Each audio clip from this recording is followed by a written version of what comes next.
The East Kootenay is a picker's paradise. Just ask Cub Lee. He owns the Great Canadian Garage Sale in Cranbrook and is hoping to boost his business and others through the Picker's Paradise Treasure Map. It features 18 secondhand shops in the Kimberley and Cranbrook area. And to see how much treasure the map has unturned so far, we have Cub Lee on the line. Hello, Cub. Hi. So what made you want to make this map? I opened my store here on the 1st of July, and so I'm sort of the junior member of this particular club. And I just thought, I've lived across Canada, and I've never seen an area with so many secondhand thrifts and antique stores. I just thought it was just a natural thing to do.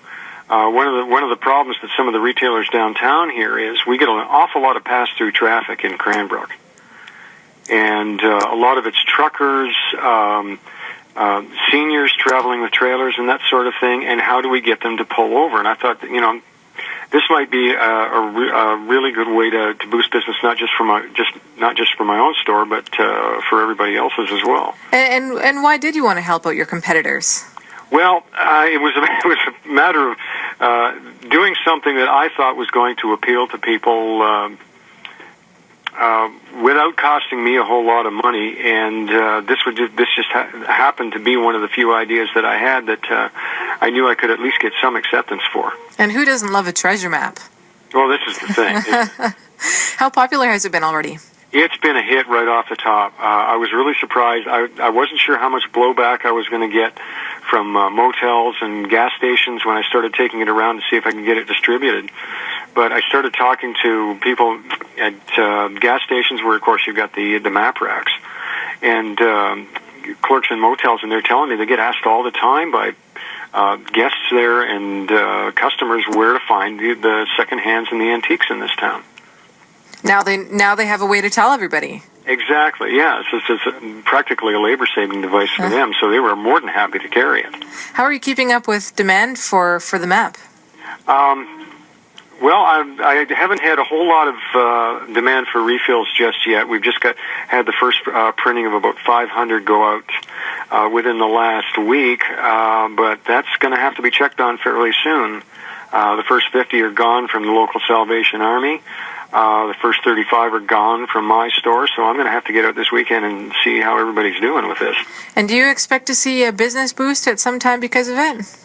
I don't know if I can ever draw a straight line between having done this and seeing a specific increase in my own business. But it's just a matter of common sense. It has to work. It has to work for all of us. What do you think? Go ahead. And if I'm the one that has to do the work on this, well, I'm sure it's eventually going to pay off, certainly for the work that I put into it. What do you think draws people to shopping secondhand so much? Well, one of the big things this year is, especially in Cranbrook, is that we're largely a bedroom community for the oil patch, and that's taken one hell of a hit lately. So there's a lot of people with a lot less money to spend. That's a good part of it. A lot of it's just, I think, the shrinking middle class at this point. A lot of us just have that much less disposable income. We just can't buy new as often as we'd like to. How long? And I think also that and the fact that there's been this picker phenomenon on TV certainly hasn't hurt matters either. How long will you keep printing this for? Probably as long as there's a demand and as long as I've got a store open. Sounds good. It sounds like you've got somebody picking a guitar in the background there, too. Yeah, we've got customers here right now. Is that at the store? Pardon me? That's at the store right now? That's at the store, yeah. Great Western Garage Sale here. Yeah. Cub Lee, thank you so much. You're quite welcome. Thank you. Cub Lee owns the Great Canadian Garage Sale in Cranbrook.